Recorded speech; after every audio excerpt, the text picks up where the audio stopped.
Karena pendidikan karakter ini menjadi basic, menjadi dasar, menjadi kebutuhan anak-anak kita di masa yang akan datang. Nah, pendidikan karakter ini kalau kita klasifikasikan ada dua.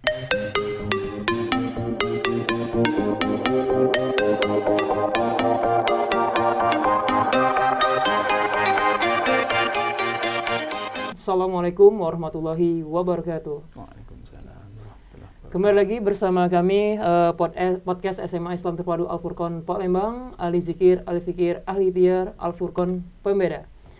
Oke sobat podcast, hari ini kita kedatangan tamu yang sangat luar biasa. Dia adalah para narasumber yang berkecimpung di dalam dunia pendidikan.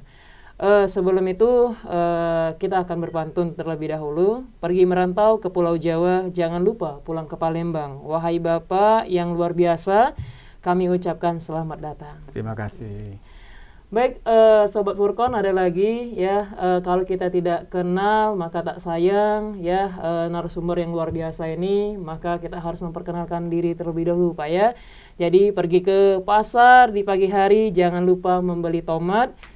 Mohon perkenalkan diri, wahai Bapak yang terhormat. Silakan Bapak, kita memperkenalkan diri. Baik, terima kasih. Assalamualaikum warahmatullahi wabarakatuh. Waalaikumsalam. Bismillahirrahmanirrahim. Terima kasih. Perkenalkan, saya Dr. Muhammad Zahri MPD, Sekretaris Dewan Pembina JSCT Indonesia, hadir ke Al-Furqon dalam rangka silaturahim dan bertemu dengan kawan-kawan di sini sesama pegiat bidang pendidikan. Untuk itu saya sampaikan terima kasih bisa ada kegiatan podcast yang luar biasa ini. Insya Allah itu dulu mungkin perkenalan dari saya. Makasih. Baik, terima kasih Bapak atas perkenalannya, dan kita akan berbincang-bincang Pak ya mengenai kurikulum atau dunia pendidikan yang ada di Indonesia saat ini. Yang kita ketahui sekarang kan kurikulum sudah ada berubah lagi. Kemarin adalah kurikulum K13, sekarang sudah masuk ke kurikulum Merdeka. Nah, apakah ada Pak keterkaitan antara kurikulum Merdeka yang ada dalam dunia pemerintahan dengan kurikulum yang ada di JSCT Pak? Terima kasih. JSCT ini adalah lembaga pendidikan, sekolah Islam terpadu ini adalah sekolah-sekolah yang secara umum berada di naungan Kementerian Pendidikan, Kemdikbud, Ristek. Untuk itu, perubahan kurikulum apapun sebenarnya senantiasa berada di JSCT. Kurikulum Merdeka yang sekarang sedang dikembangkan oleh pemerintah, yang sedang diaplikasikan, sedang dilakukan secara bertahap ini di lingkungan sekolah Islam terpadu tentunya juga mengalami hal yang sama. Penyesuaian, perubahan, dan transformasi pendidikan di bidang kurikulum ini juga kita lakukan. Karena apa? Karena sekolah Islam terpadu itu adalah lembaga pendidikan yang berafiliasi kepada Kementerian Pendidikan dan Kebudayaan.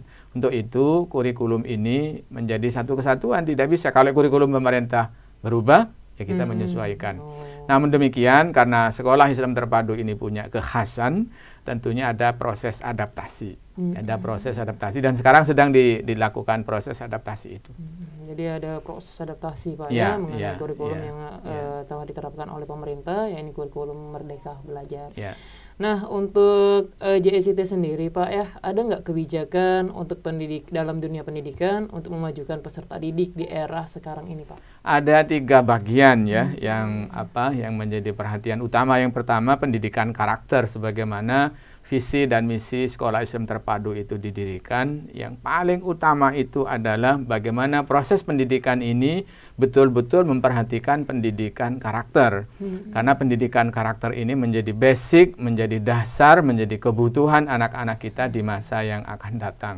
Nah, pendidikan karakter ini kalau kita klasifikasikan ada 2, yang berbasis kepada moral secara umum, bagaimana mendidik anak-anak kita menjadi orang-orang yang berakhlak mulia.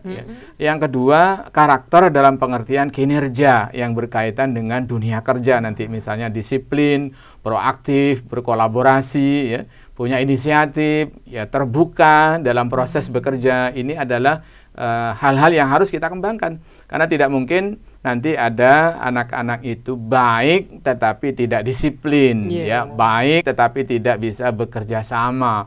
Mungkin nilai-nilai spiritualitasnya tinggi, ritual ibadahnya baik, tetapi tidak bisa berinisiatif dalam melakukan pekerjaan. Tentunya bukan itu yang kita inginkan. Untuk itu kalau kita bagi dua, maka karakter yang ingin kita kembangkan itu karakter yang berbasis kepada moral untuk menjadi manusia yang baik.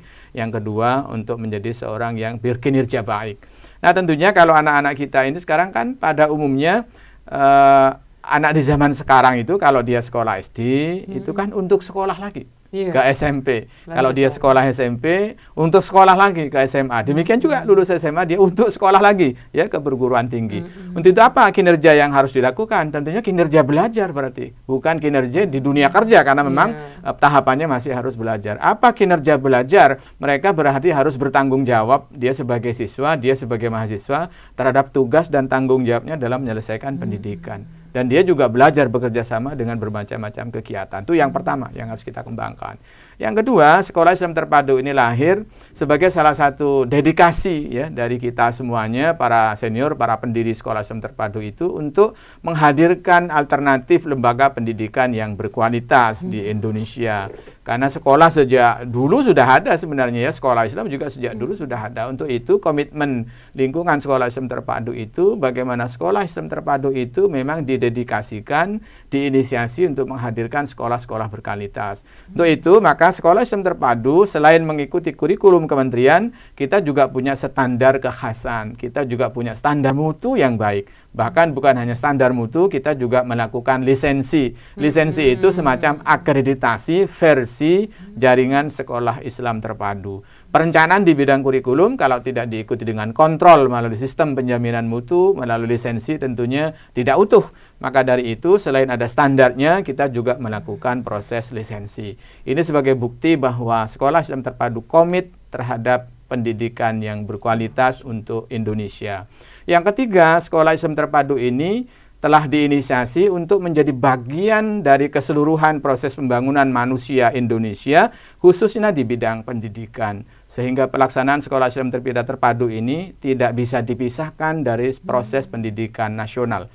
JICT Indonesia, Sekolah Islam Terpadu, pendidikan nasional adalah satu kesatuan yang saling melengkapi. Masya Itu Allah. 3 bagian yang penting. Berarti ada 3 bagian Pak ya dalam kebijakan JICT ya untuk memajukan pendidikan yang ada di Indonesia Pak ya. Baik, terima kasih luar biasa Sobat Furqon ya, pemateri kita menjelaskan ada bagian-bagian. Nah, yang ada yang saya tertarik nih Pak, pendidikan karakter.